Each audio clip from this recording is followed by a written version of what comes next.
La compétition officielle démarre avec le film Jeune et jolie réalisé par François Ozon. Un pari très risqué pour un sujet brûlant.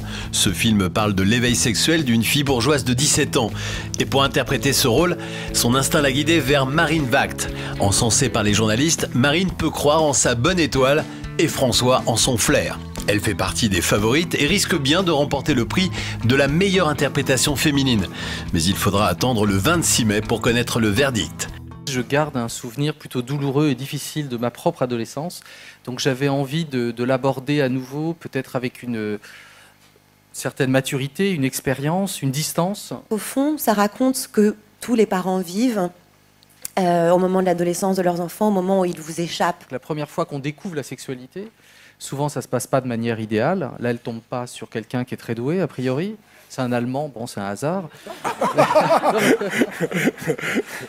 C'est aussi un grand jour pour Sofia Coppola qui présente son dernier film tiré d'une histoire vraie, The Bling Ring, en ouverture de la sélection Un certain regard, dont le jury est présidé par Thomas Winterberg.